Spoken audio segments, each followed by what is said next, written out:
নমস্কার। চর্চায় সনাতনে আমি বিশ্বজিৎ বৈদ্য। আজ আপনাদের জন্য আরো একটি নতুন ভিডিও নিয়ে আসলাম। শারদীয় দুর্গাপূজা ও বসন্তের বাসন্তী পূজার প্রাক্কালের প্রতিপদ তিথি থেকেই নবরাত্র অর্থাৎ 9টি দেবরাত্র হিন্দুরা পালন করেন। এটি শক্তি সাধনার একটি বিশেষ প্রয়োগ। স্বামী বিবেকানন্দ বলেছিলেন যে ধর্ম ব্যবহারিক হওয়া উচিত। ধর্ম ব্যবহারিক হওয়া উচিত। হিন্দু রিলিজিয়াস প্র্যাকটিসেসগুলোর মধ্যে নবরাত্র সাধনা এই ধারণার একটি প্রকৃষ্ট উদাহরণ।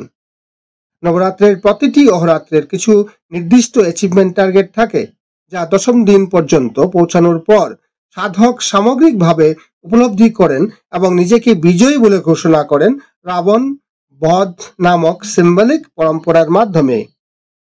আজকের আলোচনায় এই ধারাবাহিক দৈনিক আধ্যাত্মিক অর্জনের পাশাপাশি রাবণ বধের আসল তাৎপর্য সম্পর্কে আমরা জানব।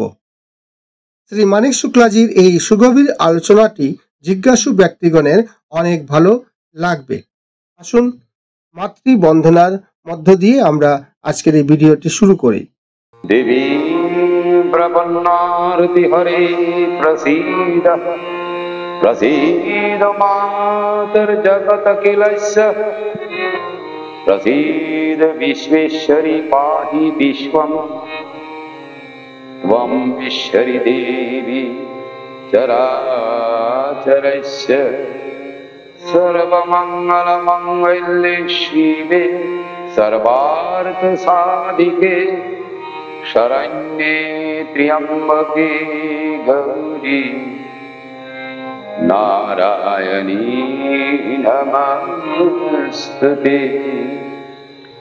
জয় নারায়ণী নমস্তুতে, জয় নারায়ণী নমস্তুতে, জয় নারায়ণী নমস্তুতে। নবরাত্র একটা অত্যন্ত গুরুত্বপূর্ণ, এটাকে আধ্যাত্মিক অনুষ্ঠান আমরা বলবো। এটা সর্বভারতীয়, ভারতবর্ষের প্রত্যেকটি প্রদেশে, উত্তর ভারত, মধ্য ভারত, দক্ষিণ ভারত, সমগ্র ভারত আমি ঘুরে দেখেছি। প্রত্যেক প্রদেশে যারা সংরক্ষণশীল সনাতনী বা হিন্দু, তাদের পরিবারে নবরাত্র ব্রত পালন করা হয়। কেউ আড়ম্বরের সাথে করে, কেউ অনাড়ম্বরেও করে। কেউ হয়তো বিত্তশালী ব্যক্তি আছে, নবরাত্র বড় উৎসব করে, জাঁকজমক করে, অনেক কন্যাকে ডাকে, বস্ত্র দক্ষিণা দান করে। যারা গরিব তারাও আন্তরিকতার সাথে সেটা করে। যথা পঞ্চ জ্ঞানেন্দ্রিয় এবং পঞ্চ কর্মেন্দ্রিয়, যে 5 প্রকারের বিষয় আমরা উপলব্ধি করি 5টা ইন্দ্রিয় দিয়ে, চক্ষু, কর্ণ, জিহ্বা, নাসিকা এবং ত্বচা। চোখ দিয়ে রূপ আর রং, বর্ণ, কর্ণ দিয়ে ধ্বনি, জিহ্বা দিয়ে রস বা স্বাদ, আর ত্বচা দিয়ে শীত উষ্ণ, শব্দ, স্পর্শ, রূপ, রস, গন্ধ। এই 5টি বিষয়কে 5টি ইন্দ্রিয় উপলব্ধি করে, মনে সংগ্রহ করে। উপলব্ধি তো অন্তর থেকে হয়। আর 5টি হলো কর্মেন্দ্রিয়, যে শরীরকে সক্রিয় রাখে। গমন, আত্মরক্ষা, ভোজন এবং মলমূত্র ত্যাগ করা। এই 10টি ইন্দ্রিয়, 5টা জ্ঞানেন্দ্রিয়, 5টা কর্মেন্দ্রিয়, আর 10টি ইন্দ্রিয়ই মানুষকে সত্য থেকে, 10টি ইন্দ্রিয়ের যে বিষয়সমূহ, সেই বিষয়ের কারণে মানুষ বিষয়ের প্রতি আসক্ত হয়। কিন্তু 10টি ইন্দ্রিয়কে নিয়মন করলে, সংযমন করলে, এই ইন্দ্রিয়গুণ শুদ্ধ হলে ওই বিষয়ের ভিতরে যে বিষয়ই আছে, শব্দের ভিতরে ব্রহ্ম আছে, রসের ভিতরে ঈশ্বর আছে, ব্রহ্ম আছেন, এটা উপলব্ধি আসে। তাই এই 10 ইন্দ্রিয়কে নিয়মন করা মানে রাবণকে জয় করা। নবরাত্র সাধনার এই 9 দিনের দেবীর যে 9 বিগ্রহ, প্রত্যেক বিগ্রহের উদ্দেশ্যই হলো আধ্যাত্মিক উন্নতি আর সামাজিক উন্নতি। নবরাত্রির যে ব্রত করা হয়, একজন সাধক তার ভিতরে যে শক্তি, ভিতরে যার যে চেতনা শক্তি, সেই শক্তিকে বিকশিত করার জন্য করে। বলা হয়েছে নবরাত্র, 9টা অহরাত্র। তো প্রথম 3টা অহরাত্র তার শৈলপুত্রী, ব্রহ্মচারিণী, চন্দ্রঘণ্টা। অর্থাৎ প্রথম শৈলপুত্রী এই জন্য নাম দেওয়া হয়েছে, প্রথম সাধনার স্তরটাই তমগুণের মধ্যে আছে, অন্ধকারে আছে।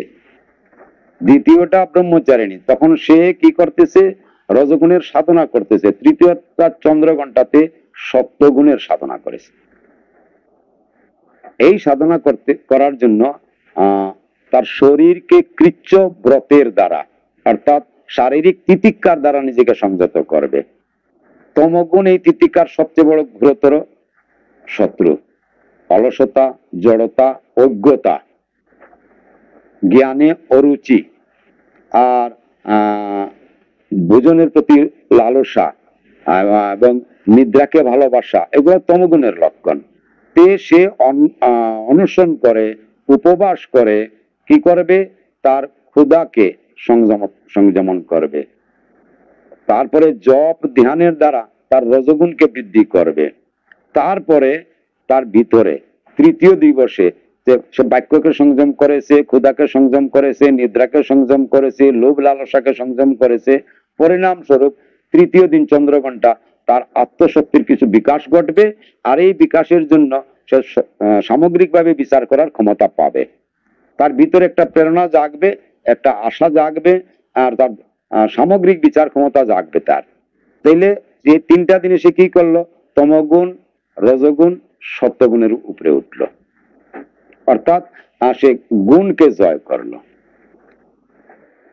চতুর্থ পঞ্চম দিবসে আবার কঠোর সাধনার দ্বারা সে যখন ষষ্ঠ দিবসে আসলো, তখন সে টের পাবে কি হয়েছে, তার কাম, ক্রোধ, লোভ, মোহ, মদ, মাৎসর্য, এর যে অন্তঃ বৃত্তি, ষড়রিপু বলা হয় যাকে বৈষ্ণব শাস্ত্রে, এটা আভ্যন্তরীণ যে বৃত্তি, তার যে প্রবণতা, এই 6 দিনের সাধনায় এই 6টি বৃত্তি নিস্তেজ হবে। কারণ সে যেহেতু তমগুণকে জয় করেছে, যেহেতু রজগুণকে জয় করেছে, যেহেতু সত্যগুণের উপরে উঠেছে, আরো কঠোর তপস্যা করেছে, পরিণাম স্বরূপ তার ষড়রিপুর যে উদ্দণ্ডতা, ষড়রিপুর যে ফুসফুসানি, সেটা দমিত হয়েছে। কারণ তার শারীরিক বৃত্তি স্বাভাবিকভাবেই নিস্তেজ, কারণ সে অনশনে আছে। খাদ্য থেকে, ভোগ বিলাস থেকে, বিলাসিতা থেকে, অপ্রাসঙ্গিক কথাবার্তা থেকে সে নিজেকে সংযত করে রাখছে। স্বাভাবিকভাবে তার 6টি বৃত্তি নিস্তেজ হয়েছে। নবরাত্র সাধনার মৌলিক উদ্দেশ্য হইল ধর্মের যে 10টি গুণ, ধর্মের 10টি গুণ আছে, আমাদের শাস্ত্রে বলা হয়েছে 10টি গুণকে ধারণ করলে একজন ব্যক্তি ধার্মিক হয়। 10টি গুণ কি কি? ধৃতি, ক্ষমা, দম, অস্তেয়, শৌচ, ইন্দ্রিয় নিগ্রহ, ধীর, বিদ্যা, সত্যম, অক্রুদম, দশকম, ধর্ম লক্ষণম। এই যে 10টা গুণ, একজন মানুষ যদি এই 10 গুণের সাধনা করে, গুণান্বিত হয়, তাইলে সে পূর্ণ ধার্মিক, এবং পূর্ণ ধার্মিক হওয়ার পরে সে আধ্যাত্মিকতার যে চরম আনন্দময় অবস্থা, সেটা লাভ করতে পারে। বেদান্তের সমাধি লাভ সে লাভ করতে পারবে। ভক্তগণ বলেন অহেতুকি প্রেম ভক্তি লাভ সে করতে পারবে। বিভিন্ন নাম হতে পারে, কিন্তু লক্ষ্য, নাম পৃথক হলেও লক্ষ্য একটাই, সে আধ্যাত্মিক চরম অনুভূতি লাভ করা। এখন এই নবরাত্র সাধনার অর্থ হলো এই 9 অহরাত্র কৃচ্ছব্রত, তপস্যা, জপ, তপ করে করে সে ধীরে ধীরে 9টি গুণকে লাভ করলো। 10ম দিনে সে ক্রোধকে জয় করলো। তাই এদিন ক্রোধের প্রতিমূর্তি আমরা দেখি রাবণকে। তাই বিজয়া দশমীর দিন রাবণকে জ্বালানো হয়, রাবণের পুতলা জ্বালানো হয়, সারা ভারতবর্ষে উৎসব করা হয়। নবরাত্র ব্রতের উদ্দেশ্য এটাই, আমার ভিতরে যে রাবণ আছে, 10 মাথা বিশিষ্ট, দশানন, অর্থাৎ 10 ইন্দ্রিয়ের মধ্যে যে শক্তি রয়েছে প্রতিক্রিয়াশীল শক্তি, বিনাশীল শক্তি, ভোগ লালসার শক্তি। এই 10 ইন্দ্রিয়কে এই শক্তিহীন করে, 10 ইন্দ্রিয়কে শুদ্ধ পবিত্র সুন্দর করে দেয় আত্মসন্তুষ্টি যে আমি বিজিত। আমি কি করেছি? আমি এই শত্রুগণকে পরাস্ত করে আধ্যাত্মিক আনন্দের চরম অবস্থায় পৌঁছে গেছি। এই সাধনটা একটু কঠিন।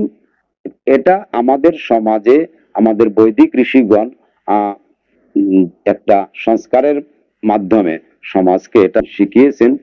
বেদ, পুরাণ, সাংখ্যায়ন সূত্র, তারপরে মহাভারত, তারপরে গুহ্য সূত্র, আমাদের প্রাচীন সমস্ত ধর্মগ্রন্থের ভিতরে এই শক্তি উপাসনার কথা আছে। এই শক্তির বিভিন্ন নামে শক্তির উপাসনা করার কথা আছে।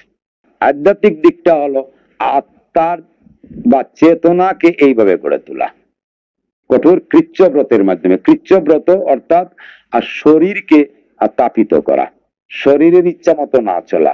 মন যা চায় আমি তা করবো না, মনের বিরুদ্ধে চলবো, শরীরের বিরুদ্ধে চলবো। প্রতিদিন শরীরকে আমি বিভিন্ন প্রকারের ব্যঞ্জন, অন্ন, খাদ্যবস্তু দিয়ে থাকি, এই কদিন তা দেব না। শরীর আমার বিরোধিতা করবে, আমি শরীরের বিরোধিতা করে শরীরের ভিত্তি থেকে জয়লাভ করার চেষ্টা করব। নিদ্রা, আহার, ভোজন, বিলাসিতা থেকে নিজেকে মুক্ত রেখে কঠোরভাবে আত্মচেতনাকে জাগৃত করার তপস্যা এই 9 দিনে করলে বলা হয়েছে। এইভাবে ভিতরের যে শক্তি, যেমন যুগশাস্ত্রে আছে মূলাধার থেকে সহস্রার পর্যন্ত কুলকুণ্ডলিনী শক্তিকে জাগরণ করা। মূলাধার, স্বাধিষ্ঠান, মণিপুর, অনাহত, বিশুদ্ধ, আজ্ঞা, ললনা, তারপরে সহস্রার। এই 9 দিনের সাধনায় মূলাধার থেকে কুলকুণ্ডলিনী সহস্রারে পর্যন্ত উঠবে। এটাই একটা কঠিন ব্রত, কঠিন সাধনা। কিন্তু সমাজে, পরিবারে আমরা এই নবরাত্রির ব্রত করি। আমরা তো এই 9 দিন করলে যে কুলকুণ্ডলিনী জাগবে আর ব্রহ্মজ্ঞানী হবো আর সিদ্ধি লাভ করবো তা তো না। কিন্তু এটা একটা প্রক্রিয়ার মধ্যে যদি জীবন থাকে, সমাজের প্রত্যেকটি মানুষের ভিতরে এই সততা, সরলতা, সাবলীল থাকে, সামাজিক উন্নতি তো কিছু না কিছু হবে, আমার চরিত্রেরও কিছু না কিছু উন্নতি হবে, আমার আধ্যাত্ম বিশ্বাসও উন্নত হবে, আর সর্বোপরি আমার ধর্ম প্র্যাকটিক্যাল হবে। স্বামী বিবেকানন্দ বলছেন ধর্ম শুধু থিওরিটিক্যাল হলে চলবে না, ধর্ম শুধু দর্শন শাস্ত্রের মধ্যে আর যুক্তি আর প্রযুক্তির মধ্যে থাকলে চলবে না, এটা ব্যবহারিক হওয়া চাই।